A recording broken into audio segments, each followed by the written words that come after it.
नमस्कार, मैं हूं दिबांग। एबीपी न्यूज के स्पेशल शो प्रेस कॉन्फ्रेंस में आपका स्वागत है। 2024 चुनाव की गर्मी तेज हो रही है। देश की बड़ी पार्टियों के नेताओं के साथ साथ इस बार नजर रहेगी हमारे आज के खास मेहमान एआईएमआईएम के अध्यक्ष असदुद्दीन ओवैसी पर। आपका स्वागत है। शुक्रिया। आपसे सभी जरूरी सवाल होंगे, लेकिन उससे पहले ये रिपोर्ट। मुसलमान इस मुल्क की आजादी के लिए सबसे ज्यादा अपना खून बहाई। जब से नरेंद्र मोदी की हुकूमत बनी उस वक्त से ये पूरी कोशिश की जा रही है कि मुल्क को एक हिंदुत्व राष्ट्र में तब्दील किया जाए। गौरक्षकों को जो आजादी है वो आजादी उनको नहीं मिलनी चाहिए। जब तक अल्फाज और भाषण देते रहेंगे आप। मुद्दा कोई भी हो, एआईएमआईएम के अध्यक्ष असदुद्दीन ओवैसी का विचार जरूर आता है। पेशे से बैरिस्टर ओवैसी एक जोरदार वक्ता है। मुस्लिम सवालों को वो इस तीखेपन से उठाते हैं कि उनके राजनीतिक विरोधी उनकी तुलना जिन्ना से करते हैं। ये तो सारे उन लोगों की तारीफ करते जो भारत के मुगल आक्रांता और लुटेरा थे। ये ओवैसी अगर 1947 के पहले होते ये सुपर जिन्ना होते, और आज के भी ये सुपर जिन्ना बनने की कोशिश कर रहे हैं। 2004 से लगातार वो लोकसभा के सदस्य हैं। उससे पहले 1994 से 2004 के बीच वो आंध्र प्रदेश विधानसभा के सदस्य रहे हैं। ओवैसी को राजनीति उनके पिता सलाहुद्दीन ओवैसी से विरासत में मिली है, जो हैदराबाद के सांसद होते थे। ओवैसी सबसे ज्यादा मुस्लिम हितों का सवाल उठाते हैं, लेकिन सेकुलर कहने वाले उनके विरोधी उनको सेकुलर वोट काटने वाला और बीजेपी को फायदा पहुंचाने वाला मानते हैं। ओवैसी लगातार इसका खंडन करते रहे हैं।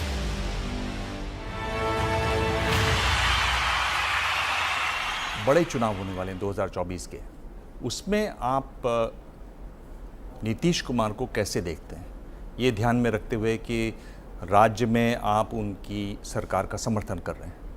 उनको इस तरह देखते हैं कि जब गोधरा हुआ था और रेलवे मंत्री थे, वो इंक्वायरी कराना नहीं चाहते थे। उनको हमने इस तरह भी देखा कि वो उस वक्त कैबिनेट में मंत्री थे रेलवे के। हमने उनको इस तरह भी देखा कि वो भाजपा के साथ थे, सरकार बनाई, फिर छोड़ा उन्होंने 15 में, फिर 17 में फिर मोदी के साथ चले गए, अब फिर छोड़े हैं। तो इनको इस तरह से देखते हैं। वो एक जो कोशिश कर रहे हैं विपक्ष को एकजुट करने की, आप उसके साथ हैं, नहीं हैं, कहाँ हैं? देखिए, मेरा मानना यह है कि अगर आप 1 to 1 मुकाबला करेंगे मोदी से तो फिर वो फ़ायदेमंद नहीं होगा। बीजेपी को मुकाबला करने का तरीका कुछ और होना चाहिए। आप क्या सुझाव दे रहे हैं? तो 540 हमारे 43 पार्लियामेंट सीट्स हैं, उस हर सीट पर हमको मुकाबला करना चाहिए। और मुकाबला ये होना चाहिए कि बताइए आपने यहाँ पर क्या काम किया, क्या नहीं काम किया। अगर 1 to 1 मुकाबला होगा तो फिर मोदी छुप जाएंगे नेहरू के पीछे, मुगलों के पीछे, सिस्टम के पीछे। तो उनको छुपने की इजाज़त नहीं देनी चाहिए, और मोदी के पीछे इनके कैंडिडेट छुप जाते हैं। हमको ये पूछना पड़ेगा कि अगर उनका नेशनलिज़म इतना ताकतवर नेशनलिज़म है, और तो फिर वो चीन हमारी 1000 स्क्वायर किलोमीटर पर ज़मीन पर कब्ज़ा करके बैठा है। हम ये साबित कर चुके हैं, देश को बताना पड़ेगा कि नरेंद्र मोदी ने देश को झूठ कहा था कि ना कोई घुसा है, ना कोई घुस सकता है। आज हमारे ग्रेजिंग राइट्स हम नहीं कर सक रहे हैं। हमको देश को बताना पड़ेगा कि इतने पावरफुल वो प्राइम मिनिस्टर हैं नेहरू के बाद, उसके बावजूद भी वो शिकायत करते हैं सिस्टम की। तो ये मैं चाहता हूँ कि देश में खिचड़ी हुकूमत बने। चाहते हैं आप? हाँ बिल्कुल, इसलिए कि 2004 से 2014 तक 9% का ग्रोथ रेट था हमारे पास। अब यहाँ पर तो 3-4% भी नहीं हो रहा है। तब मोदी और भाजपा बोलेंगे नहीं नहीं कोविड आ गया। भाई, कोविड से पहले भी इकोनॉमी गिर रही थी, यूक्रेन से पहले भी इकोनॉमी गिर रही थी। तो जब मनमोहन सिंह की सरकार थी तो कोई एक पार्टी के पास 300 MP तो नहीं थे। यही मिली जुली खिचड़ी सरकार थी। तो खिचड़ी जो है हैदराबाद की अलग है, यूपी की अलग है, बंगाल की अलग है। तो खिचड़ी की सरकार बनेगी तो इस मुल्क की डाइवर्सिटी, उसका प्लुरलिज्म रिफ्लेक्ट होगा। क्योंकि नरेंद्र मोदी तो सिर्फ अपनी बात करते हैं, इंडिविजुअल एक कल्चर की, एक रिलीजन की एक बात करते हैं, तो वो तो देश को डिफाइन नहीं करता वो। अगर खिचड़ी सरकार बनेगी तो क्या आपको लगता है कि नीतीश कुमार उसके नेता हो सकते हैं? ये बात ध्यान में रखते हुए देखिए, कि एक बात उन सुनिए। पर भाई भतीजावाद का कोई आरोप नहीं है, उन पर भ्रष्टाचार के आरोप नहीं हैं। खुद बीजेपी के नेता प्रेस कॉन्फ्रेंस में मान चुके हैं कि वो बहुत मेहनत करते हैं, बड़े एफिशिएंट हैं, अच्छे वो एडमिनिस्ट्रेटर तो हैं। भाजपा वालों को बोलना पड़ेगा ना। जब आप एक पलंग पर एक साथ सो रहे थे तो बोलना ही पड़ेगा, उनको तो बोलना ही पड़ेगा। वो कैसा बोलेंगे उनको बुरा? आप ये, मैं इसीलिए कह रहा हूँ कि शहजादे के लिए, नीतीश के लिए, चाचा के लिए, दीदी के लिए तो आप सरकार नहीं बनाना चाहिए। सरकार बननी चाहिए देश के लिए, देश के जनता के लिए। वैसे तो आरोप के चंद्रशेखर राव पर भी कुछ नहीं है, कोई आरोप नहीं उन पर भी। तो आप क्या चाह रहे हैं कि चंद्रशेखर राव बनने चाहिए नहीं, प्रधानमंत्री? आप जब कह रहे हैं कि आरोप, भाई नीतीश कुमार के ऊपर सबसे बड़ा क्वेश्चन मार्क तो उनकी बोलते ना कि मिजाज में ठहराव है या नहीं है। उनका आप देख लीजिए, जॉर्ज साहब के साथ थे, फिर उन्होंने माने शुरू में लालू जी के साथ थे, फिर जॉर्ज साहब, फिर अटल बिहारी वाजपेयी, गोधरा हुआ, गुजरात हुआ। तो ये तो उनका, ये भी तो सामने है ना, हर चीज़ को सामने रखना पड़ेगा। और फिर आप जितने भी लोग, जो लोग दावेदारी आज पेश कर रहे हैं, उन्होंने पार्लियामेंट में क्या रिकॉर्ड है उनका देख लीजिए। यूएपी आया तो कांग्रेस ने यूएपी के अमेंडमेंट को सपोर्ट कर दिया। अब यूएपीए में जेल में कौन बैठा है? कोई कांग्रेसी बैठा है, कोई नीतीश के पार्टी का बैठा है। मुसलमान, दलित, आदिवासी और जो डिसेंटर्स हैं वो बैठे हुए हैं। बिहार में जो आपकी पार्टी है उसके कुछ सदस्य गए आरजेडी में, इसके पर्दे के पीछे काफ़ी काम हुआ। उस दौरान क्या आपकी बात हुई किसी बिहार के नेता से, मुख्यमंत्री से या मौजूदा उप मुख्यमंत्री से? जिस किसी ने भी ये हरकत की है उसका जवाब हम सीमांचल जाकर देंगे, क्योंकि जब कोई बर्दाश्त नहीं कर सकता एक मुसलमानों की एक लीडरशिप जो उभरी थी और उभर कर रहेगी, तो इंशाल्लाह उसका जवाब हम देंगे, सीमांचल की सरजमीन पर देंगे, बिहार जाकर देंगे। मैं कह रहा हूं कि कोई आपकी अंडरस्टैंडिंग थी कि आरजेडी को सबसे बड़ी पार्टी बनाना है? नहीं, हम तो इन सब से मुकाबला किए। हम तो आरजेडी के खिलाफ इलेक्शन लड़े, नीतीश के खिलाफ इलेक्शन लड़े, भाजपा के खिलाफ इलेक्शन लड़े, कांग्रेस के खिलाफ लड़े। तो उसके बाद ये चीज़ होती है तो इसका जवाब हम देंगे ज़रूर। जैसा आपने नीतीश का कैरेक्टर बताया कि कैसा वो जम करते रहे, उनकी कोई क्रेडिबिलिटी का सवाल उठता है। अब केसीआर जाके तेजस्वी से मिलते हैं, केसीआर जाके लालू यादव से मिलते हैं, केसीआर ने दोस्ती का हाथ बढ़ाया उनके तरफ, केसीआर के साथ आप पार्टनर हो तेलंगाना में, बिहार में लालू यादव और आरजेडी इनके खिलाफ फतह करते हैं, आंध्र प्रदेश में यानी तेलंगाना में आप केसीआर के साथ हैं। तो ये कैसा फिर देखा जाएगा? फिर नीतीश जो करता है और आप जो करते हैं उसमें ज़्यादा फर्क तो दिखता नहीं। तेलंगाना में मैं केसीआर के साथ कोई पावर शेयर नहीं कर रहा हूँ, मेरा कोई मिनिस्टर नहीं है। और मुझे से पहले वो बोले भी थे, मेला नहीं चाहिए हमको। हैदराबाद का, ग्रेटर हैदराबाद का इलेक्शन हुआ था तो हमसे कहा गया कि डिप्टी मेयर ले जाओ, बोले नहीं, डिप्टी मेयर नहीं चाहिए हमको, नहीं लिया हम। तो हम कोई उनसे पावर शेयरिंग नहीं कर रहे हैं। अंडरस्टैंडिंग तो है? नहीं, अंडरस्टैंडिंग, समर्थन तो करते हैं उनका आप राज्य में। देखिए, जहाँ पर वो सही काम करेंगे उसका समर्थन करते हैं, जहाँ नहीं करते उनकी मुखालिफत करते हैं। हाँ, यकीनन उस आदमी को क्रेडिट देना पड़ेगा कि उन्होंने तेलंगाना को लाया, उसको क्रेडिट देना पड़ेगा कि तेलंगाना में जो उन्होंने डेवलपमेंट किया, चाहे वो इरिगेशन को लेकर, पीने के पानी को लेकर, बिजली को लेकर, और फिर जो हैदराबाद का जो फिनोमिनल ग्रोथ हुआ उसका क्रेडिट देना पड़ेगा। क्योंकि आपने नीतीश कुमार की बड़ी तारीफ में काफ़ी फूल बरसा दिए, तो हम बोले भाई जब फूल बरसा रहे हैं तो केसीआर पे भी थोड़ा पत्ती बरसा दीजिए, फूल नहीं तो फूल की पत्ती बरसा दीजिए। इसलिए हमने उसका ये कहा है। नीतीश को आप एक तरीके से खारिज कर रहे हैं। नहीं, मैं कौन होता हूँ खारिज करने वाला? आपकी क्या राय है नीतीश नहीं, पर? आपकी राय उनको खारिज करती है? देखिए, हमारी राय ये है कि दोबारा भाजपा की सरकार ना बने, एक बात नंबर 1। और उसके लिए अगर कोई ये कहेगा कि मेजॉरिटेरियन फॉर्म ऑफ पॉलिटिक्स को असदुद्दीन ओवैसी को फॉलो करना पड़ेगा, मैं नहीं फॉलो करूंगा, मैं हरगिज़ नहीं करूंगा। अगर आप बोलेंगे सॉफ्ट हिंदुत्व को फॉलो करना पड़ेगा, मैं नहीं फॉलो करूंगा। फिर आप में और बीजेपी मोदी में क्या फ़र्क रहेगा? उस हद तक तो मुझे क्लैरिटी है।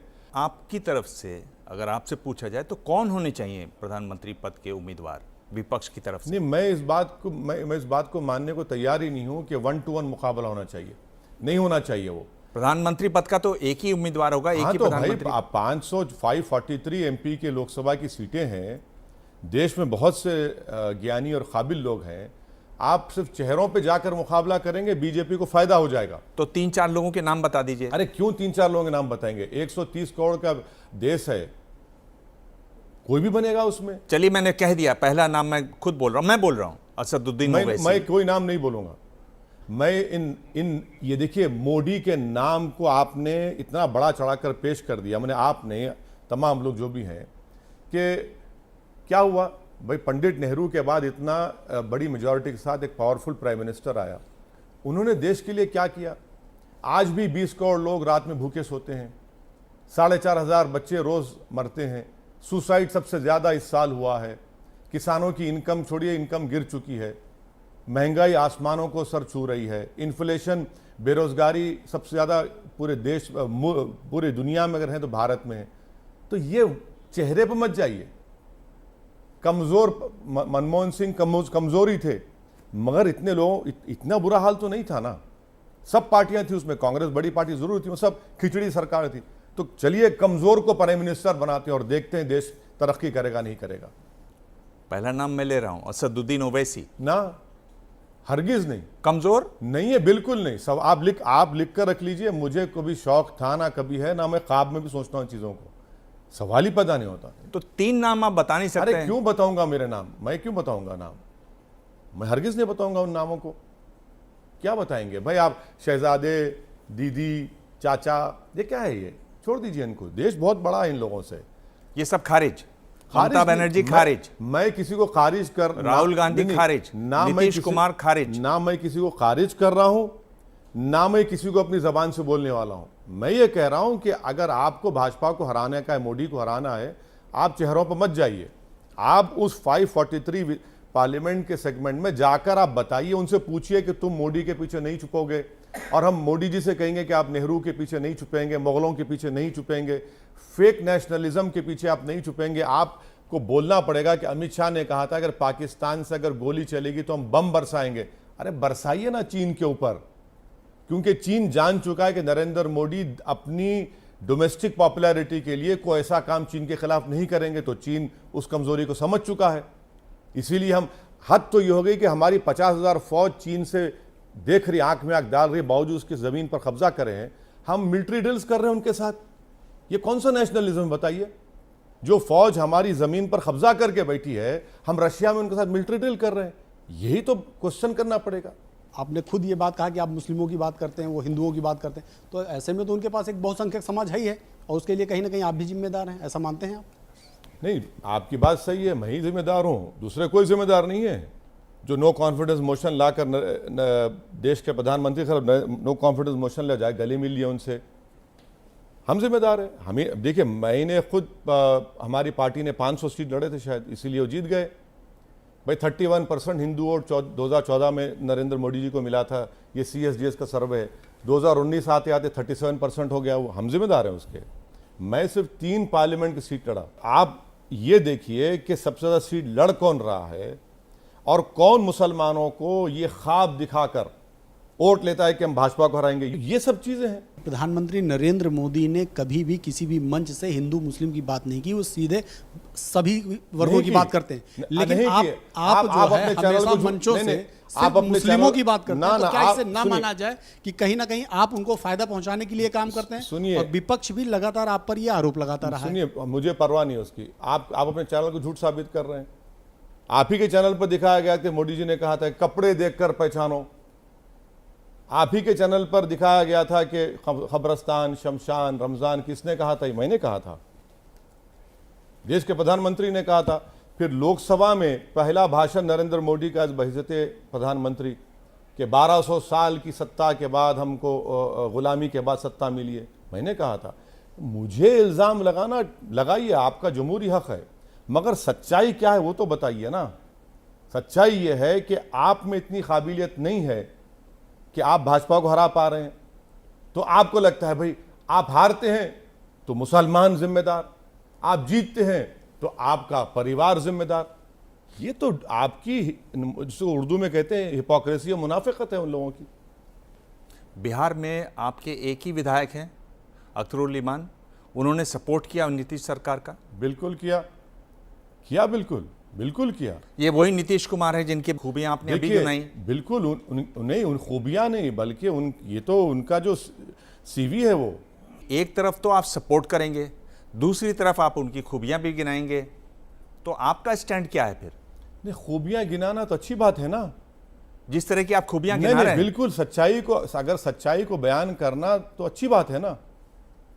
और हमने क्यों सपोर्ट किया सुनिए, हमने इसलिए सपोर्ट किया, हमारे लीडर अख्तरुल ईमान साहब ने खड़े होकर असेंबली में कहा कि हम बीजेपी को वोट नहीं दे सकते ना देंगे, मगर हम आपसे उम्मीद कर रहे हैं कि आप दोबारा अपना स्टैंड चेंज नहीं करेंगे।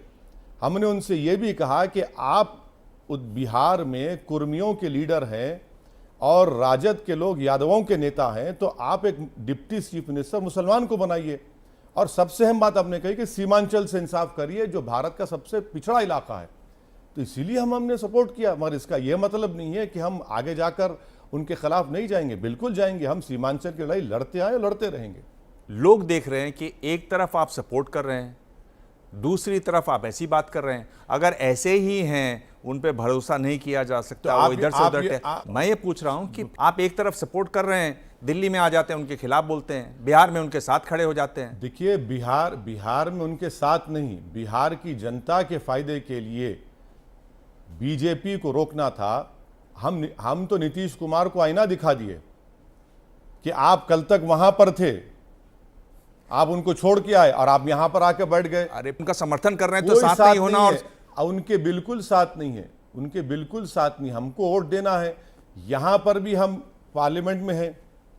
यूएपीए का अमेंडमेंट अमित शाह लेकर आए 2019 में, कांग्रेस ने वोट दिया। उधर मत जाइए, लोग देख रहे हैं। लोग ये पूछ रहे हैं कि आप समर्थन कर रहे हैं और समर्थन करने के बावजूद आप कह रहे हैं कि हम साथ नहीं है। साथ होना और क्या होता है? बिल्कुल नहीं है। क्या पावर शेयरिंग कर रहे हैं? पावर शेयरिंग कर रहे हैं। कोई मंत्री है हमारा, समर्थन कर रहे हैं ना। समर्थन ने, वोट ऑफ कॉन्फिडेंस साथ दिए। अब आप देखिए क्या होगा जिस दिन बिहार में एब्सटेन भी नहीं किया। ऐसा नहीं किया कि आपने वोट नहीं दिया, आपने वोट दिया, उनके हक में दिया और कह रहे हैं नहीं हम साथ नहीं है। बिल्कुल दिया है। किस लिए दिया है वो हमारे पार्टी लीडर ने, एमएलए ने वाजे कर दिया उसको। बिल्कुल दिया है, क्यों नहीं देंगे, दिया है बराबर। आपने कहा कि ये छोटा एनआरसी है, मदरसों का जो सर्वे हो रहा है, आपका मतलब क्या है इससे? देखिए, अनरिकग्नाइज मदरसे हैं, इलीगल तो नहीं है ना, नंबर 1।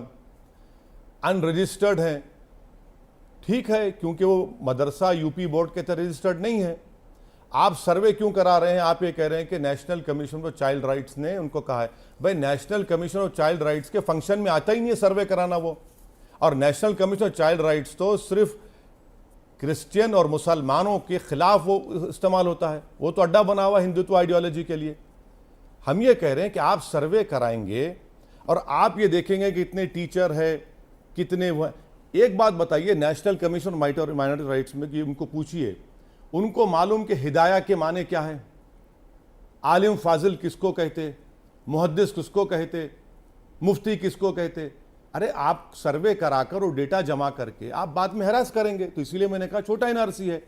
अगर आपको सर्वे कराना था तो आप उत्तर प्रदेश के पूरे गवर्नमेंट स्कूल्स का करा लीजिए, प्राइवेट स्कूल्स का कराइए। भाई, उसमें पढ़ने वाले बच्चे नहीं है क्या? और वो आर्टिकल 30 के तहत मदरसे चलते हैं, संविधान का आर्टिकल 30 है वो, आप उसमें इंटरफियर नहीं कर सकते। आप सर्वे क्यों करा रहे हैं? आप हैरास करना चाह रहे हैं।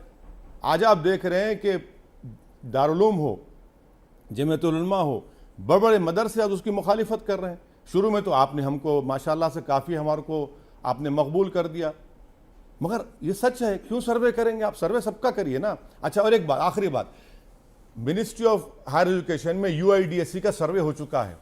मंडल लेवल पर किस स्कूल में कितने टॉयलेट हैं, ब्लॉक लेवल पर स्कूल में कितने टॉयलेट हैं, क्लासरूम्स हैं, टीचर हैं, वो सर्वे ऑलरेडी है। आप करें, ले लीजिए उनसे।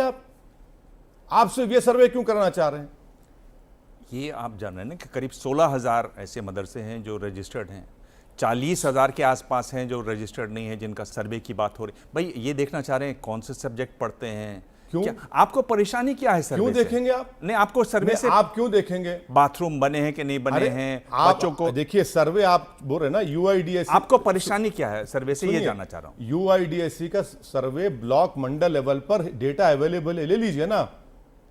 और आप मदरसे जो यूपी मदरसा बोर्ड में रजिस्टर्ड है, आपने उनको पैसे नहीं दिए 5 साल में, उन टीचरों के आपने सिर्फ 4 महीने के 5 महीने की तनख्वाह दिए। भाई दीजिए ना, 700-800 करोड़ बाकी है, देते क्यों नहीं आप? जो सर्वे आपका रजिस्टर्ड है उनके पैसे नहीं देंगे आप। जो अनरिकग्नाइज्ड है, जो आपका रजिस्टर्ड नहीं है, जो अपने पैसों से चल रहे हैं, आप क्यों कराएंगे सर्वे? भाई मैं उस मदरसे में क्या पढ़ा रहा हूं वो तो जो मदरसा है वो तय करेंगे। अच्छा, आरएसएस के जो स्कूल्स हैं, सर्वे कराइए उसमें, शिशु विहार में, सरस्वती जो, उसमें नहीं करेंगे सर्वे आप? उसमें जरूरत नहीं है बच्चों को क्या पढ़ाया जा रहा है, क्या टॉयलेट्स हैं, कितने क्लासरूम्स हैं। तो ये टारगेटेड सर्वे किया जा रहा है, इसलिए छोटा एनआरसी है ये। बहुत सारे मदरसे को लेकर के मुस्लिम समाज के अंदर भी काफ़ी आवाज़ें उठती रही हैं, और ये भी आरोप लगता रहा कि भाई मदरसों में जो कुछ पढ़ाया जाता है वो क्वालिटी एजुकेशन नहीं होती है।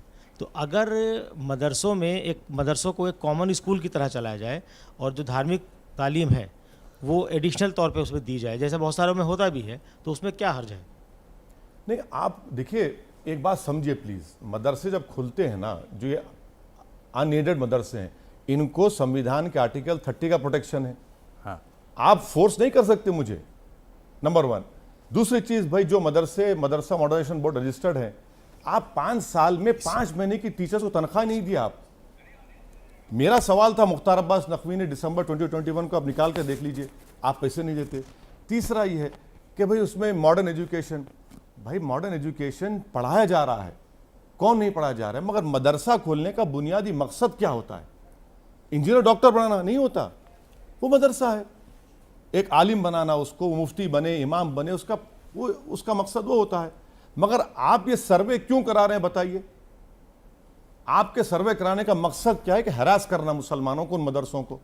कुछ दिनों पहले आपने सोशल मीडिया पे एक फोटो पोस्ट किया था, आपका पुराना फोटो था, हाइड पार्क लंदन में, जीन्स पहने, शर्ट पहने, क्लीन शेव। हाँ, आप ही का। मैंने फोटो?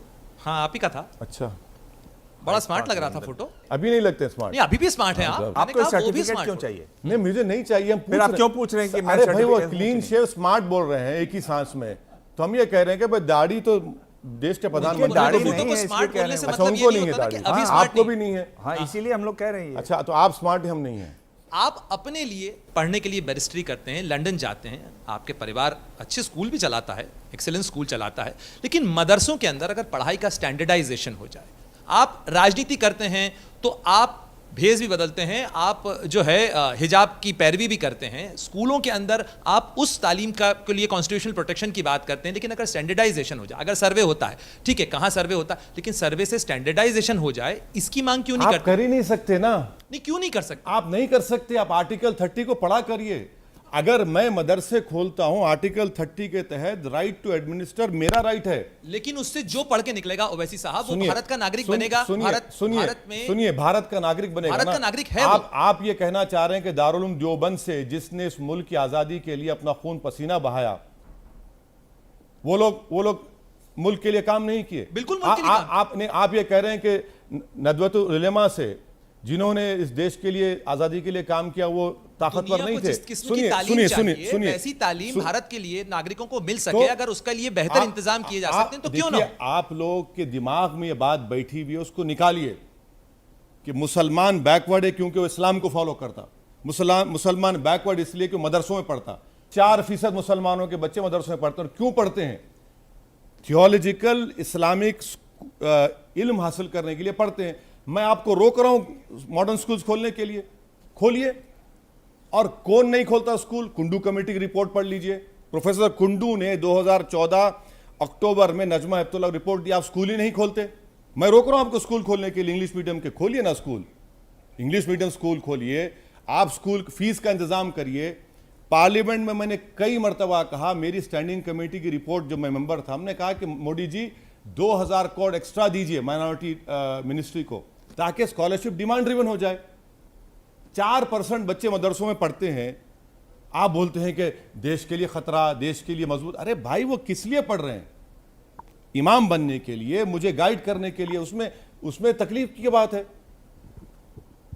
मुझे ये बताइए कि क्या भारत में 2 संविधान हो सकते हैं? जहां कॉन्स्टिट्यूशन है जो हम लोगों ने रेटिफाई किया है, क्या इसमें शरीयत की कोई स्कोप है, कोई जगह है? अच्छा, आपके शरीयत के माने क्या, आपको बता दीजिए। आप मुझे बताइए, शरीयत का मतलब इस्लामिक लॉ है कि नहीं? इसका मतलब ये है कि आप जानते नहीं है। नहीं, आप जानते नहीं है। आपसे पूछ रही हूं। आप जानते ही नहीं है। आपसे पूछ रही देखिए, हूं। फैमिली मैटर्स, मैं बता रहा हूं, सुनिए बात।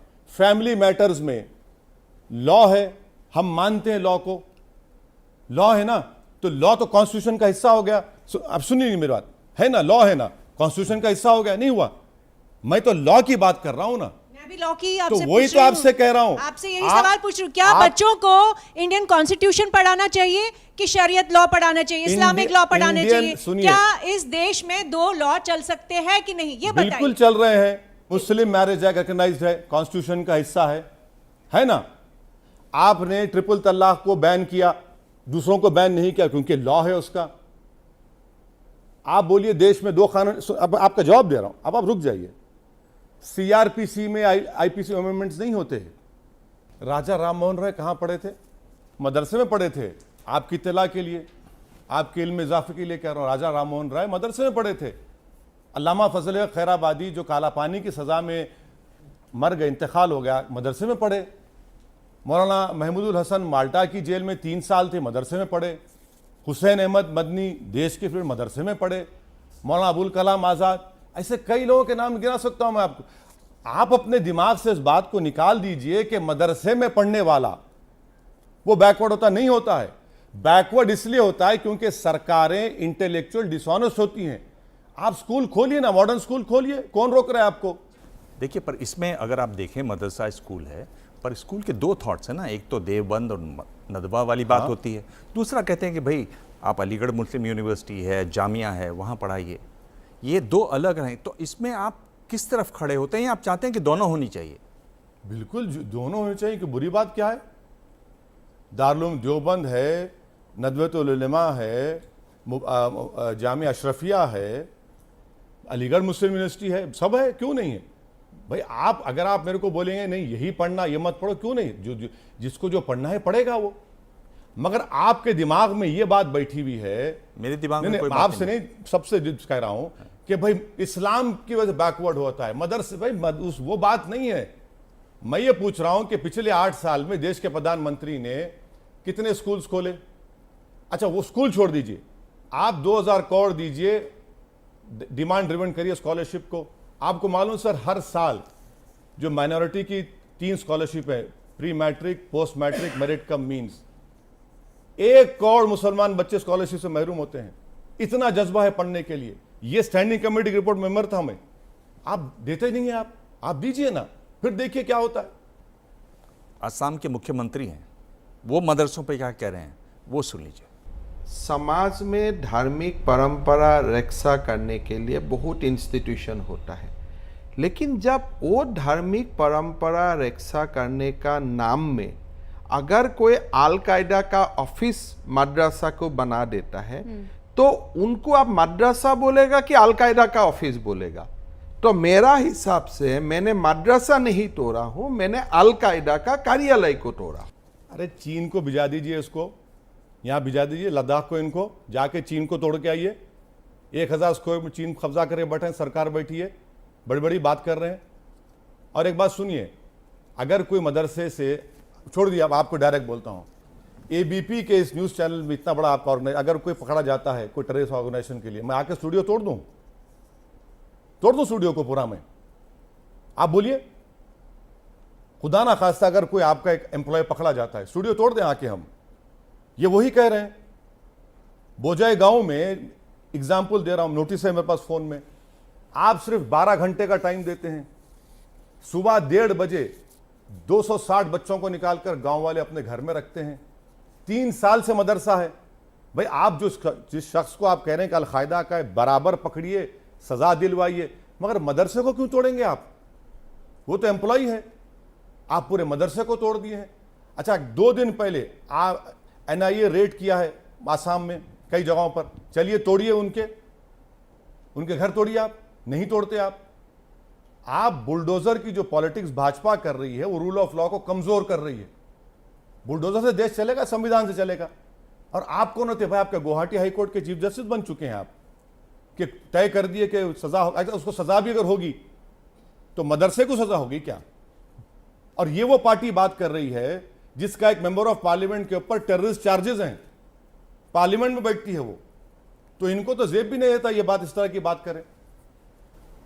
पिछले दिनों हैदराबाद में काफ़ी हंगामा हुआ, हमने देखा, एक विधायक गिरफ्तार भी हुए। किसके थे वो? कौन सी पार्टी के थे? हाँ, ये आप उचक के पूछेंगे, मुझे मालूम था। और ये आपने अच्छा, आप पार्टी का नाम में डर क्यों रहे हैं? आपका नाम तो दिबांग है ना, दबांग तरीके से बोलिए पार्टी का नाम। आप मुझे अच्छा लगा कि आप इस तेवर में हैं, क्योंकि आप हमेशा हम इसी तेवर में रहते हैं। आपके तेवर क्यों बदल गए? पार्टी का नाम नहीं डर रहे हैं आप? नाम लीजिए, कौन सी पार्टी के थे वो या हैं? तो आप मुझे सिखाना चाह रहे हैं कि ना सवाल ना कैसे आपको पूछा सिखाएंगे? जाए? आप तो मेरे वालिद मरहूम का इंटरव्यू लिए हैं, आपको सिखाएंगे? क्या बात कर रहे हैं? ये बिल्कुल मैंने उनका इंटरव्यू लिया और हम नहीं सिखा सकते। मेरे दिल में उनके लिए बहुत जगह है। मैं आपका सलाम करता हूं, मैं आप सिखाने के लिए नहीं कह रहा हूं सर। तो आप पूरा सवाल तो सुन लीजिए, मैंने तो सवाल शुरू भी नहीं किया। जवाब देने के लिए पार्टी का नाम अगर आप बोल दिए तो जवाब अच्छी तरीके से। मैंने सवाल शुरू भी नहीं किया। आप चाह रहे हैं कि बिल्कुल पहले नाम लीजिए पार्टी का, अच्छा, फिर उस शख्स का नाम लीजिए। आप सवाल तो सुन लीजिए, सवाल खत्म होने तक शायद पार्टी का नाम ले लेंगे आप। जी बिल्कुल लेंगे। और मतलब सवाल का एक तरीका पूछने का। जी बिस्मिल्लाह। इतनी बेचैनी क्यों है? बेचैनी नहीं सर, आपके ऑफिस में बैठा हूं सर, मैं कहां जा, मेरे घर में तो नहीं बैठा हूं ना बेचैन होने, आपके दफ्तर में बैठा हूं, आपके सामने बैठा हूं, कहां बेचैन हो रहे हैं हम? आप टी राजा सिंह का नाम चाहते हैं जो बीजेपी के हैं। मैं आपसे दूसरा नाम देना चाह रहा हूं, मैं उस नाम पर मैं आता जरूर। आइए, आप वो मुकम्मल नहीं होगा, बिल्कुल पूछिए आप। जो दूसरा नाम है उसके खिलाफ आपने कोई कार्रवाई की? वो दूसरा नाम आप बताइए मुझे, बोल दीजिए आप। उनके पार्टी बताइए, आप नाम बोल, कॉर्पोरेटर साहब के जो नारा लगाया वो नारा बताइए। अब आप सुन लीजिए, उनके खिलाफ केस बुक। ये नाम आप उनसे नहीं चाहते हैं, ये आप बताएंगे खुद। बोल दीजिए, आपने कहा सुन लीजिए। आप चलिए, मैं तो कह रहा नाम बोलिए आप बोलिए ना, आपकी पार्टी के हैं आप। सवाल आपको, मेरे पार्टी के बहुत से लोग हैं, आप नाम बोलिए। आप नहीं जानते हैं? अरे नाम तो बोलिए आप, चलिए नाम बोलिए, आप बोलिए। तो जवाब उनके खिलाफ केस रजिस्टर हुआ है, सेक्शन 41 की उनको नोटिस मिली है, उन्होंने उसका जवाब दिया है, और हमारी पार्टी भी उनके खिलाफ एक्शन लेगी, फिक्र मत करिए, बराबर लेगी इंशाल्लाह। सख्ती से कहूँ मैं आज भी कह रहा हूँ कि जो नारे लग रहे हैं सरतन से जुदा, वो भारत के संविधान के खिलाफ है, और किसी को इख्तियार नहीं है किसी को जान से मारने का, बिल्कुल इख्तियार नहीं किसी को। बल्कि जो ये नारे लगा रहे हैं वो तो एक्सट्रीमिज्म और रेडिकलाइजेशन की तरफ जा रहे हैं, इनको रोकने की ज़रूरत है। मैं उस नारे की मजम्मत करता हूं और करता रहूंगा, वो नारा गलत है। वो नाम का इंतजार कर रहा हूं मैं, आप नाम लेंगे कि नहीं? बोलिए सर नाम, मैं आपसे नाम मैं सुनना चाह रहा हूं।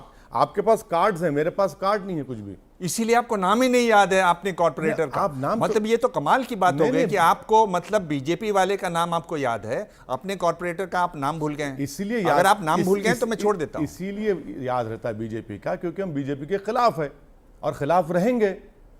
अब आप तायद करना चाह रहे तो गलत बात है, खिलाफ है, खिलाफ रहेंगे, बोलते रहेंगे। पर आपके कॉर्पोरेटर अगर कोई इस तरह की हरकत करते हैं, शर्मनाक बात करते हैं, गलत बात करते हैं, तो आपको नेशनल टेलीविजन पर उसका नाम जरूर लेना चाहिए और कहना चाहिए कि आपने गलत नाम लीजिए। आप नाम लीजिए ना, आप नाम लीजिए, मैं बोलूंगा। नाम लीजिए, आपके कार्ड्स में लिख के लाए होंगे। आप इतनी देर से आप माशाल्लाह से मेहनत किए हैं, हम देखे आपके ऑफिस। लोग देख रहे हैं कि कैसे आप अपने आदमी का जिसने इतनी शर्मनाक बात की, जिस पर सजा होनी चाहिए, आप उसका नाम लेने को नहीं तैयार। कोई दिफा नहीं कर रहे हैं। जो बात गलत है गलत बोलेंगे, तो गलत है वो, पर हम उसका नाम नहीं सुनिए। और एक बात सुनिए, जिस वक्त नुपुर शर्मा ने अनाप शनाप बका प्रॉफेट मोहम्मद सल्लल्लाहु अलैहि वसल्लम के बारे में, हैदराबाद में एक शख्स ने उनके बारे में इस तरह की बात की थी, उस पर केस बुक हुआ है। आप कमिश्नर पुलिस के पूछिए, 1 महीना जेल में था वो। हम बराबर कानून के बीच में नहीं आने देंगे। हम नहीं आएंगे बीच में, कानून अपना काम करेगा, देखेंगे आप। नाम नहीं लिया आपने अभी तक? आप लीजिए सर। आपने नूपुर इसका शर्मा तक मतलब का नाम नाम ही ले नहीं है लिया। आपका ने, आप नाम ले लीजिए। चलिए मान लीजिए मेरे पास नाम नहीं है, नाम अब तो ले लीजिए। मैं नहीं कहने कहूँगा नाम, बात को मान रहा हूँ कि नारे लगाए गए, उसमें हमारा कॉर्पोरेटर था, उनके खिलाफ केस बुक हुआ है, हम कानून के बीच में नहीं आएंगे, पार्टी एक्शन लेगी इंशाल्लाह। और पार्टी का मामला इतना सेंसिटिव है कि मैं उसका नाम लेके क्यों उसको बदनामी करूं नेशनल चैनल पर? मैं उसका नाम नहीं लूंगा। अरे क्यों आप अब ये भूल गए, इनको याद नहीं है तो मैं क्यों नाम लूं? सर इज्जत और नाम आपसे नहीं मिलता मुझे, मैं तो कह दिया हूं कि नहीं, मुझे जफर खान का नाम मालूम नहीं है। चलिए अब आपको मालूम हो गया, आपको मालूम हो गया। सही कहा आपने, बिल्कुल सही कहा आपने। क्यों आप इतना बचाव कर रहे हैं जफर खान नहीं का? बिल्कुल नहीं कर रहे हैं। आप नाम तक लेने को तैयार नहीं। अरे आप लेंगे नाम तो बोलूंगा ना मैं। दुनिया देख चुकी है कि आप कैसे बचाव कर रहे थे कि नहीं जफर खान का नाम नहीं लूंगा, इन्हीं से बुलवाऊंगा। बिल्कुल नहीं, आपके मुंह से निकल गया, माशाल्लाह, बहुत अच्छी बात है। दूसरी बात मैं ये कह रहा हूं कि जो नारे इस तरह के लगते हैं, जब आपके कॉरपोरेटर इतने ऐसे नारे लगाने की हिम्मत करते हैं, आप कभी आईने में देखते हैं कि आपका उसमें क्या रोल है? आप खुले मैदान में मुंडी कुचल दो, हरामी जैसे शब्दों का इस्तेमाल करते हैं अपने भाषणों में। अगर मेरा नेता इस तरह की बात करेगा, मुंडी कुचल दो, मुंडी कुचल दो, आपकी ये आपने अपने भाषण में कहा हुआ है। आप चाहेंगे तो मैं टेप आपको आपको सुनवा दूंगा। दिखाइए। आपने ये कहा हुआ है। अच्छा। और पिछला, अगर आप पिछला देखेंगे, हमारी ये तीसरी मुलाकात है प्रेस कॉन्फ्रेंस में।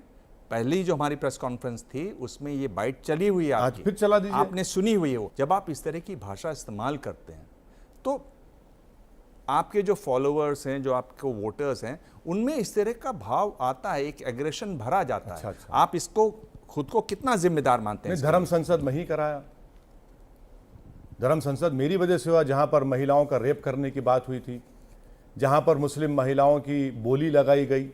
मैं नहीं कहा धर्म संसद हमने ही कराया था, उनको सिक्योरिटी हमने ही फराहम की पूरे लोगों के साथ। पीलू खान, रकबर खान की मौत का जिम्मेदार ओवैसी है, बोल दीजिए आप। और फिर इखलाक को जिन्होंने मारा, एक एक्यूज की मौत हुई तो मंत्री जाकर फूल नहीं चढ़ाए, मैं ही चढ़ाया फूल। झारखंड में जो बीजेपी के विधायक कन्विक्टेड लोग थे, उनको हाईकोर्ट से बेल हुई तो फूल माला से उनका इस्तकबाल हुआ, हमने किया। मैं ये कह रहा हूं कि चलो धर्म संसद हो गई, बीजेपी हो गई नहीं, हो रही है, हो रही है, हो रही है, धर्म संसद हो रही है। बीजेपी लगातार पोलराइजेशन कर रही है।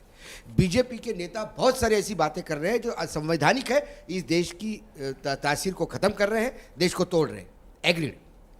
इसका जवाब दूसरी तरफ से एग्रेशन से तो नहीं होना चाहिए ना? जब चुनाव होते हैं ना तो उस वक्त तो इलेक्शन कोड ऑफ कंडक्ट होता है, बहुत सख्त कानून होता है। उत्तर प्रदेश में मैंने करीब 200 सभाएं की। एक नोटिस बता दीजिए मेरे को, आप मुझे मिली तो मिली, एक नोटिस बता दीजिए। हालिया बात कर रहा हूं मैं तो आपको, 200 सभाएं हुई मेरी, नतीजा नहीं निकला अलग बात है, कोई नोटिस ही नहीं है हमको। तो अब यही तो हम कह रहे हैं। आप इस बात को समझिए कि अगर मैं सच्चाई को बयान कर रहा हूं तो आपकी कंफर्मिटी के लिए क्यों बोलूंगा मैं? नहीं, सवाल वो नहीं है। सवाल मेरा फिर उसमें मैं नोटिस लीगल इलीगल पे नहीं आ रहा। अरे भाई आपके सवाल, तो फिर एक बात और सुन लीजिए, उसका पैमाना क्या होगा? जिसको आतंकवादी जो मेंबर ऑफ पार्लियामेंट आपने बताया है, आपने बताया ना उन पर चार्जेस हैं, मैंने चार्जेस है ना? हाँ, चार्जेस हैं। चार्जेस तभी प्रूव नहीं हुए ना कोर्ट में। जैसे आपके भाई छूट गए वैसे वो भी छूट जाएगी। हो सकता है, बिल्कुल छूटेंगे, बिल्कुल हो सकता है, क्या मालूम। एक के बाद उनका जिक्र करने की जरूरत भी नहीं है। एक के बाद एक पूरे विटनेस हॉस्टाइल हो रहे हैं। अब बिल्कुल हो रहे हैं। ये तलखी कुछ कम होगी कि ये ऐसे ही रहेगी? किसकी तलखी? आप में, हमने? नहीं, जो आप बोलते हैं हाँ, उसमें जो तलखी है वो कुछ कम होगी। सच्चाई को तो बयान करना है ना। नहीं, मैं आपके भाषणों की बात कर रहा हूँ, यहाँ नहीं। यहाँ तो आप जो मर्जी बोलिए। नहीं, जो बाहर बोल रहे हैं, आप जो मैदान में बोलते हैं, जो लोगों के सामने बोलते हैं। देखिए सर, एक बात सुनिए। जो मैदान में बोलते हैं ना, तो आपको बोलना पड़ेगा। जब दूसरे नहीं बोल सकते हैं तो मैं क्या करूं? आप उनसे मोहब्बत करिए जो नहीं बोल सकते हैं। जो नहीं बोल सकते हैं तो हम पे क्यों गुस्सा निकाल रहे हो उनका? हम पे जो जिंदगी में अब तक अक्सर उनका 10 बार लॉन्च हो चुका है, जो नहीं बोल सकते नहीं बोल सकते, हम क्या करेंगे? हम क्या करेंगे उनके बारे में? मैं जिम्मेदार हूं क्या उनका? यही मैं बोल रहा हूं ना कि आप इस तरह की तलखी जब रखेंगे तब आपके जो फॉलोअर्स हैं वो इस तरह के नारे लगा सकते हैं, क्योंकि जब वो ये बिल्कुल नहीं, जब इतना जोश आता है, गर्मी आप इतनी करेंगे, जब भी गर्मी करेंगे एक तो बात सुनिए, एक मिनट सुन लीजिए, जब गर्म करेंगे तो दूध उबल के बाहर गिरता है। नुपुर शर्मा एक इंग्लिश चैनल पर बोली, उससे पहले उसने एक हिंदी चैनल पर वही बात बोली। किसकी वजह से बोली वो? मैं ये कह रहा हूं कि भाजपा की ऑफिशियल पॉलिसी है इस्लाम और प्रॉफिट मोहम्मद सल्लल्लाहु अलैहि वसल्लम के बारे में बोलते रहो। उस वक्त भी मैंने आपके चैनल पर आकर कहा था, मैंने कहा रुकने वाला नहीं है वो, और हुआ हैदराबाद में वैसे हुआ। फिर होगा देखना आप, फिर होगा देखना आप। ये ऑफिशियल पॉलिसी बन चुकी है भाजपा की, असल वो पॉलिसी वो है उनकी। तो तलखी से तलखी मिटेगी आपको लगता है? तलखी से तलखी नहीं मिटेगी। तलखी कौन पैदा कर रहा है? ये तलखी भी नहीं है, ये तो सरासर आप एक 20 करोड़ मुसलमानों को तकलीफ देने की पूरी कोशिश कर रहे हैं आप। क्या वजह थी नुपुर शर्मा को बोलने की? क्या वजह थी ये भाजपा के विधायक को बोलने की हैदराबाद में? कुछ नहीं, क्योंकि हैदराबाद में अब गणेश का त्यौहार आ रहा था, अब चल रहा है, फिर अब आइंदा महीने रबी अव्वल का महीना आएगा, पूरा उसको सामने रख करके अगर बाई इलेक्शन है जहां पर भाजपा कोशिश कर रही है, कौन कर रहा है सर ये? पर मैं आपसे कह रहा हूं कि अगर आप इस तरह की बातें करते हैं तो आपको नुपुर शर्मा के खिलाफ कानून अपनी कार्रवाई करेगा, जरूर करना चाहिए। क्या किया कार्रवाई? सर सवाल तो आप तो आज मतलब बोलने भी नहीं देना चाहते मुझे। सर मैं तो आपको रोक नहीं रहा हूं, मैं आपका मेहमान हूं, तो मेरी बात तो सुन लीजिए। क्या कार्रवाई हो रही है? मैं कह रहा हूं कि जो भी कार्रवाई है न्याय संगत वो जरूर होनी चाहिए, सख्त कार्रवाई होनी चाहिए। पर आप इसमें एक आप देखते हैं कि कन्हैया लाल मारे गए दर्जी, एक उमेश कोहली की मौत हो गई, ये जो हत्याएं हो रही हैं, हिंसा हो रही है, उस पर भी आपको उतनी ही कड़ाई से तलखी से बोलना चाहिए, उसके खिलाफ भी बोलना चाहिए। गलत बात है, बिल्कुल गलत बात कह रहे हैं आप। बताइए। कन्हैया लाल की हत्या जब हुई, मैंने उसका खुलेआम कंडेमनेशन किया विदाउट इफ्स एंड बट्स। हाँ, मैंने यहां तक कहा कि जिन्होंने इस तरह की हरकत की वो हैवान है, माने बुज़दिल भी नहीं, हैवान है भाई। तुम गए उसके पास टेलर का नाप लेने के लिए और तुमने गफलत में रखकर उसको मारा, उससे पहले उससे कॉम्प्रोमाइज हो चुका था। और राजस्थान की अगर सरकार सही एक्शन ले लेती तो कन्हैया लाल की मौत नहीं होती। उसका ओपन कंडेमनेशन किया हूं, बिल्कुल गलत है वो, सवाल ही पैदा नहीं होता उसका जस्टिफाई करने का। मैं आपसे ये कह रहा हूं कि एक तरीके से आप और बीजेपी मदरसे वाला जो मुद्दा है उसमें मिले हुए नजर आते हैं। जब भड़काने वाली बात इस तरह की बीजेपी करती है तो आप बीजेपी क्या करती है कि जो बड़े मुद्दे हैं, जो ज़रूरी मुद्दे हैं, उन पर बात ही नहीं होती है। जब इस तरह की बातें होती हैं आपको एक मौका मिलता है अपनी बात को रखने का, चीज़ों को अपने नज़रिए से दिखाने का दुनिया को। एक ही सिक्के के दो पहलू हैं ना। अच्छा, तो मदरसा जो है वो हमारे लिए इम्पोर्टेंट है मुसलमानों के लिए, और उसके बारे में अगर कोई गलती करेगा, सर्वे के नाम पर हरासमेंट करना चाहेगा फ्यूचर में, तो हम ना बोलें, हम बिल्कुल बोलेंगे, बराबर बोलेंगे, उसमें बुरी बात क्या है? दूसरी पार्टी अगर नहीं बोलती तो मैं क्या करूं? और जब यही दूसरी पार्टी जो सेकुलर पार्टी अपने आप कहते हैं, जब वोट लेने आएगा तो दौड़े दौड़े जाएंगे उन मदरसों के पास और सर पे टोपी भी पहन लेंगे, उन मौलाना के हाथ भी चूम लेंगे। यही तो फर्क हम महसूस करा रहे हैं, देश देख रहा है ये भी इन चीजों को। आप इस चीज पे जोर क्यों नहीं देखते कि एजुकेशनल इंस्टीट्यूशन हमें सेटअप करने हैं, रिलीजियस इंस्टीट्यूशन नहीं। हमारा संविधान हमें सहायता करता है कि हम मुसलमान बच्चों को पढ़ाएं लिखाएं, डॉक्टर इंजीनियर साइंटिस्ट बनाएं, हमें एड भी मिलती है सरकारों से। लेकिन आज वही मदरसे मजहब को इस्तेमाल करके मानसिक गुलाम बनाने के अड्डे बनते चले जा रहे हैं। आपने बोला इंशाल्लाह एक दिन मुसलमान बच्ची प्रधानमंत्री बनेगी, लेकिन हैदराबाद में अरब से शेख आके 70-80 साल के शेख आके 12-12 साल की बच्चियों के साथ निकाह करते हैं, शरिया के नाम पर पॉक्सो एक्ट का वायलेशन करते हैं, रेप करते हैं, और आप यूनिफॉर्म सिविल कोड के भी खिलाफ बोलते हैं।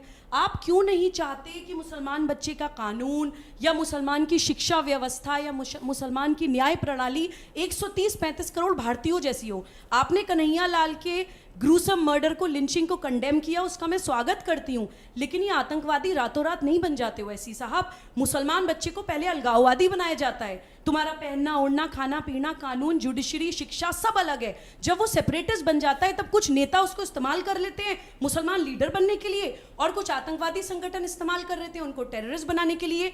तो आप उस अलगाववाद को पोषण क्यों देते हैं?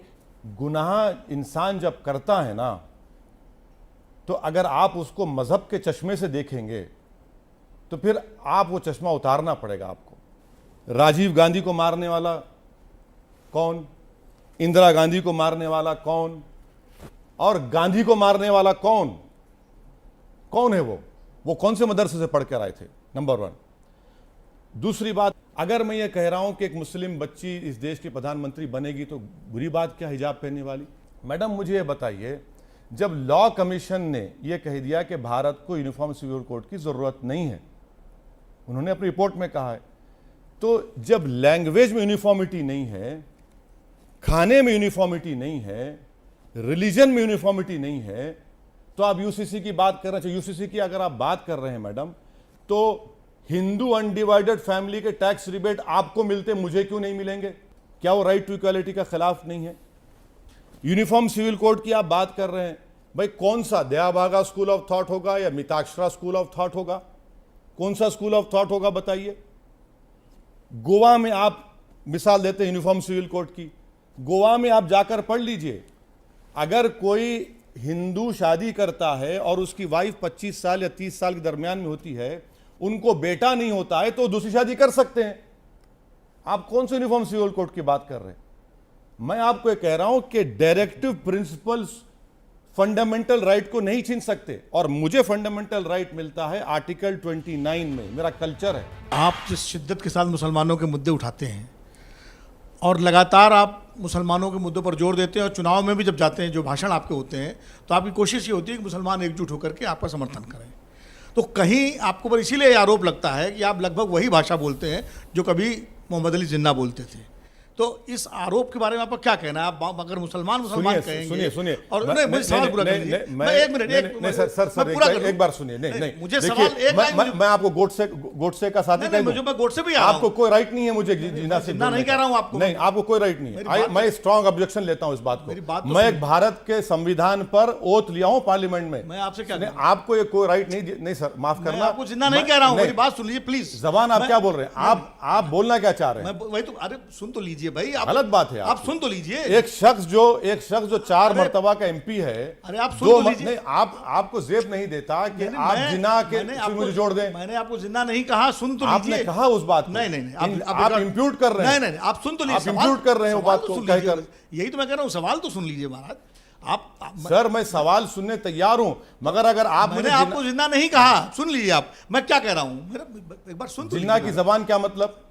मैंने क्या कहा? आरोप है कि मैं आरोप नहीं लगा रहा हूं, आरोप वो लोग लगाते हैं जिनको आप गोडसे की बात कर रहे हैं। जो गोडसे की बात करते हैं वो आप पर, आपकी भाषा पर जिन्ना का आरोप लगाते हैं। मैं खाली ये पूछ रहा हूं कि आपका इसके बारे में क्या कहना है? क्या कहेंगे उन बारे में? उनको उनका दिमाग का इलाज कराना चाहिए। भाई जिन्ना ने अगर भारत को तोड़ा है, ये क्यों नहीं बोलते कि उस वक्त कितने मुसलमानों को वोट डालने का राइट था? कितने मुसलमानों को वोट डालने का राइट? खाली जो नवाबजादे थे, जिनके पास जमीन थी, जो इनकम टैक्स अदा करते थे, कितने लोगों ने वोट दिया? बिहार में 8% लोगों ने भी वोट नहीं दिया, 8% करीब। तो मुसलमानों पे कहां का आरोप? क्या कांग्रेस के इजलास में जीबी पंत ने मूव नहीं किया था इस देश को विभाजन का, और सेकंड मौलाना अबुल कलाम आजाद ने नहीं किया था? हम कहां जिम्मेदार है इस देश के विभाजन के? हम तो हरगिज नहीं जिम्मेदार। अगर पूरे मुसलमानों को वोट डालने का राइट होता तो बताते फिर आपको, मगर ये बता देते मुसलमान जिन्ना का साथ दिए। अरे भाई कहां मुसलमान? वो मुसलमान साथ दिए जो इलीट अपर क्लास जो थे। भारत जोड़ो यात्रा राहुल गांधी शुरू कर रहे हैं, पॉलिटिकल नहीं है। आपको क्या किसी न्योते का इंतजार है कि न्योता मिलता तब जाते? क्यों? क्या, या फिर यूं ही आपको जुड़ना चाहिए? किससे? कि भारत जोड़ो यात्रा जैसे जो कोई पॉलिटिकल यात्रा नहीं है, देश को जोड़ने की पहल हो रही है। एक बात सुनिए, मेरे को समझ में नहीं आता ये बात कि आपके सांसद थे, आप 40 पे आ गए, कौन जिम्मेदार है भैया उसका? मैं जिम्मेदार हूं। चुनाव हुआ ना, फिर दूसरी बार होता है, आपके थोड़े बढ़ जाते हैं, 4-5 बढ़ जाते हैं, कौन जिम्मेदार है उसका? आप यानी यूएपीए का अमेंडमेंट का बिल लाती है अमित शाह, आप सपोर्ट करते हैं उसको लोकसभा में, आप सपोर्ट करते हैं। दिल्ली हाई कोर्ट में जजमेंट आता है, फॉरेन फंडिंग बीजेपी और कांग्रेस को हुई, एक्शन लो। आप सुन ली तो भाई आप फर्क दिखाइए ना। भारत जोड़ो की बात अगर आप करेंगे कि भाई किसी एक शख्स के लिए, किसी एक शख्स की उसकी इज्जत में, उसके सियासी मुस्तकबिल को रोशन बनाने के लिए जुड़ जाओ, मैं नहीं जुड़ूंगा। ठीक है, आप कह रहे हैं कि ये भारत यात्रा जो है एक शख्स के लिए है। नहीं वो देखिए, वो किसी पार्टी का प्रोग्राम है, उनका ऑफिशियल प्रोग्राम है, वो कर ले, हमको इतराज नहीं है, बिल्कुल करें। ठीक है, आप थोड़ी देर पहले नीतीश कुमार जो कोशिश कर रहे हैं उन पर भी उंगली उठा रहे हैं, उन पर भी सवाल उठा रहे हैं। तो देश में जो आप मानते हैं कि बीजेपी का अल्टरनेटिव होना चाहिए, नफरत की सियासत का अल्टरनेटिव खड़ा होना चाहिए, लेकिन ऐसी कोई कोशिश होती है तो आप उसका विरोध करने लगते हैं। प्रकारांतर से वो बात फिर साबित होती है कि राजनीतिक तौर पर आप देखते जरूर हैं कि भारतीय जनता पार्टी के खिलाफ सियासत कर रहे हैं, लेकिन वास्तव में आप उनकी मदद कर रहे होते हैं। जी, अब देखिए, भाजपा की हम मदद कर रहे हैं भाई। ये मैं जितनी भी बातें आपके सामने करा हूं कांग्रेस पार्टी के, ये फैक्ट नहीं है क्या? बिल्कुल फैक्ट है। ये फैक्ट तो सवाल भी है। नहीं सुनिए, आप अगर अब ये आपने भाजपा अगर आज सत्ता में है तो क्या कांग्रेस जिम्मेदार नहीं है उसकी? आपकी वजह से तो बीजेपी आई ना। गुजरात सुनिए, गुजरात में आखिरी मर्तबा एक मुस्लिम एमपी 1984 में हुआ था, मैं जिम्मेदार हूं उसका, मैं जिम्मेदार हूं उसका। अपना रोल तो बताइए। तो सुनिए, देखिए, आपने कहा कि भाजपा, आप मिला दिए मेरे को। गुजरात में चुनाव हुआ पिछले मर्तबा, आप हार गए, मैं जिम्मेदार हूं उसका, मुसलमान जिम्मेदार है उसका। मैं इसीलिए कह रहा हूं कि नरेंद्र मोदी को अगर दोबारा 24 में सरकार बनाने से रोकना है, आप चेहरों से मुकाबला मत करिए, भारत के 543 पार्लियामेंट कॉन्स्टिट्यूंसीज में वहां जाइए। आप पर यह आरोप क्यों लगता है कि आप बीजेपी की बी टीम है? अगर मैं हर एक के इल्जाम की फिक्र करना शुरू कर दूंगा तो मैं काम नहीं कर पाऊंगा ना। वो पुकारते रहे, मैं अपना काम करता रहूंगा। भाई मेरे मरने के बाद तो कोई ये तो नहीं कहेगा कि इसने सौदा किया था अपने ईमान का, या फिर ये गुलाम हो गया था किसी इख्तिदार पर बैठने वालों का। मेरा काम करूंगा मैं। देखिए, जो सच्चाई है उसको बयान करना है, और भारत के मुसलमानों के समझना है कि भारत को अगर मजबूत बनाना का है तो भारत के मुसलमानों के पॉलिटिकल वॉइस होनी चाहिए। अगर आप रेडिकलाइजेशन को, अगर आप फ्रिंज एलिमेंट्स को, ब्लैक शीप बोले, सबको अगर कमजोर करना चाहते हैं तो इस खाने को आपको पूरा करना है। और ये जो नामनिहाद सेकुलर पार्टियां हैं वो कभी नहीं चाहेंगे। और भाजपा तो खैर उनके पास अब तो ना लोकसभा में कोई मुस्लिम एमपी था, ना राज्यसभा में अब है, उनको फिक्र ही नहीं है मुस्लिम वोट की, उनको सिर्फ हिंदू वोट की फिक्र है।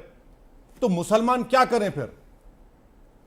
भाई हर एतबार से मुसलमानों का जो आप सोशियो इकोनॉमिक एजुकेशन इंडिकेटर्स हैं, आप देख लीजिए, तो इस पर बात नहीं होगी। तो इसका कनेक्शन पॉलिटिकल रिप्रेजेंटेशन से है। ये आरोप आप पर क्यों लगता है? कभी आपने सोचा इस बारे में? मुझे फिक्र नहीं है सर, आरोप लगाना उनका काम है, काम करना मेरा काम है ना। वो सिर्फ आरोप लगा सकते हैं, जमीन पर जाकर काम करना मेरा काम है। मैं फिरता रहूंगा जब तक जिंदा अल्लाह मुझे रखेगा, मेहनत करूंगा, काम करूंगा, अपनी बात को रखूंगा। सच्चाई है, जब मदरसे का सर्वे का उठाया था उस वक्त आपने कहा कि ये अपील गलत कर रहे हैं।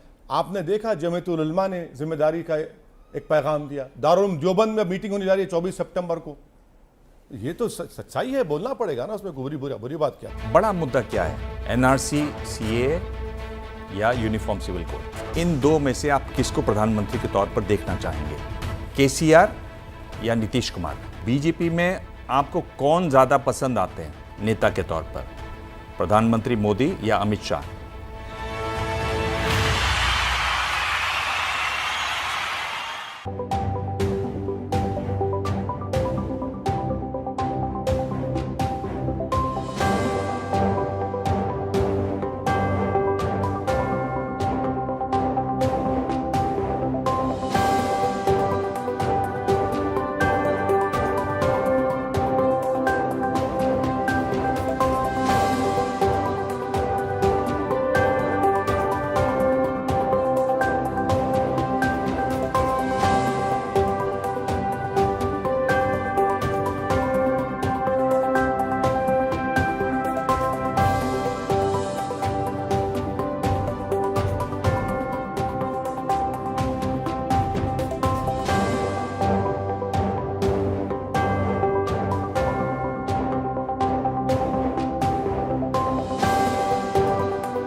कौन हो तुम?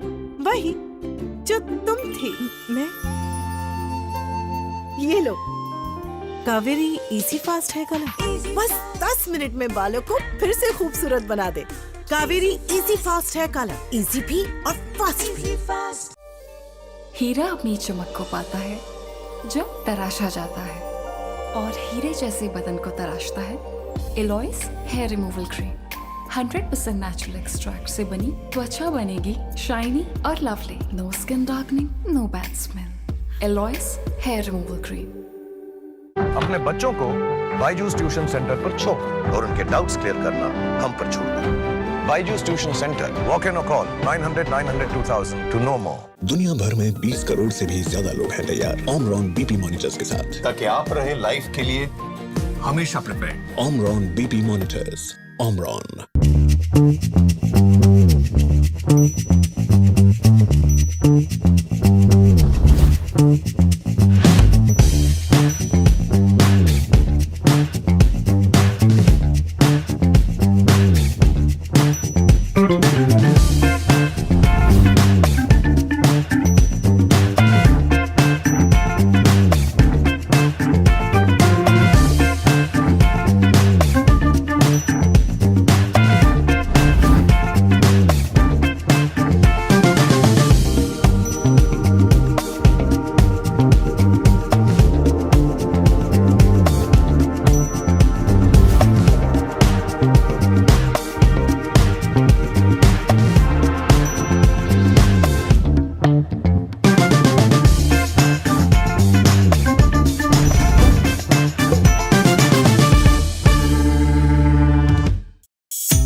हाथों पे उतरे प्यार के गहरे रंग। चलिए आगे चलते हैं, आखिरी पड़ाव पर हैं। मैं आपसे 5 सवाल पूछूंगा, हर सवाल के साथ 2 ऑप्शन दूंगा और उसमें से आपको एक चुनना है। तीसरा ऑप्शन है आप उसको पास कैसे। नहीं, पास नहीं, मैं अपना जवाब दूंगा। चुनने की आदत मत डालिए, ये चुनना जनता का काम है, मेरा काम नहीं है। चुनना है ना आपको जनता ने। हाँ, जनता ने मुझे चुना है। ये जो रैपिड फायर राउंड है, ये आप कई बार इसका 2-2 बार आपने सामना किया है, और जब आप पहली बार आप इसका सामना कर रहे थे आज से करीब 7 साल पहले, और वो वीडियो करीब 1 करोड़ लोगों ने अब तक देखा है, उसमें आपने 5 में से 1 भी जवाब नहीं दिया था।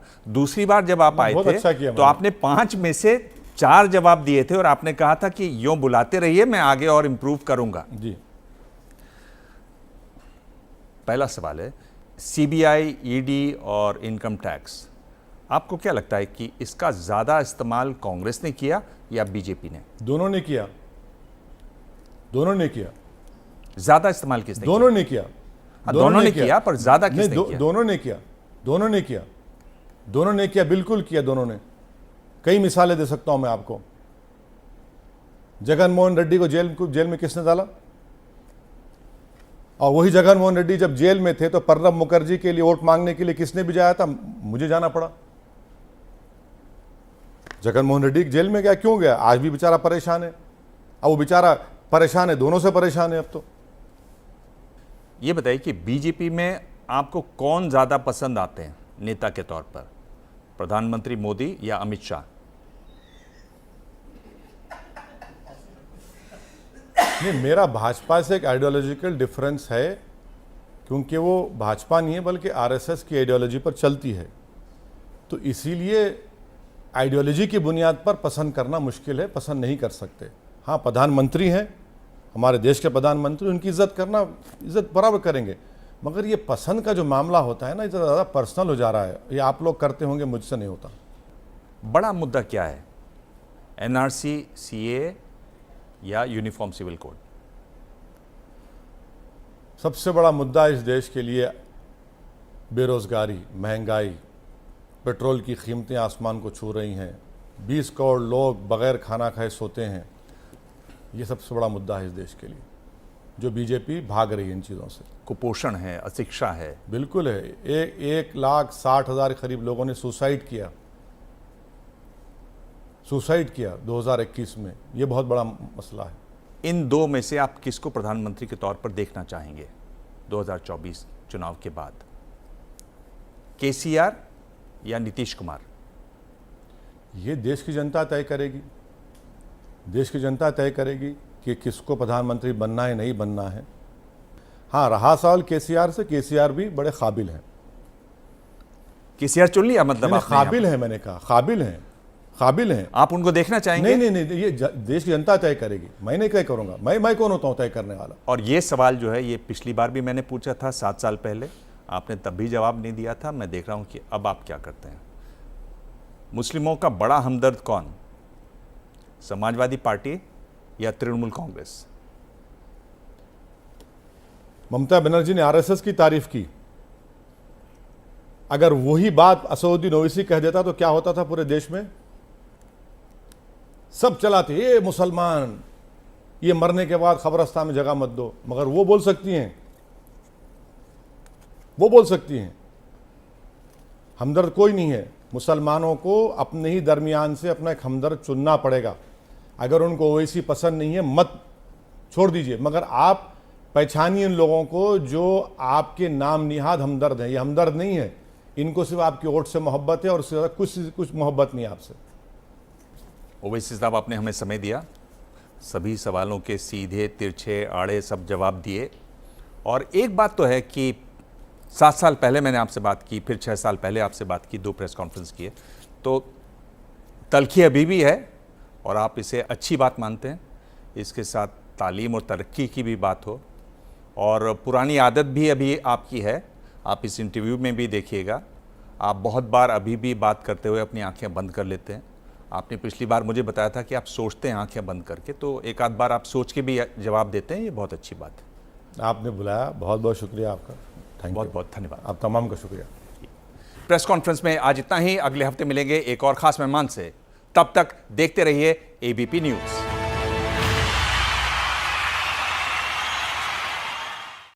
सुर्खियां प्रेजेंटेड बाय मोहिया स्टील, मजबूत देश का मजबूत सरिया।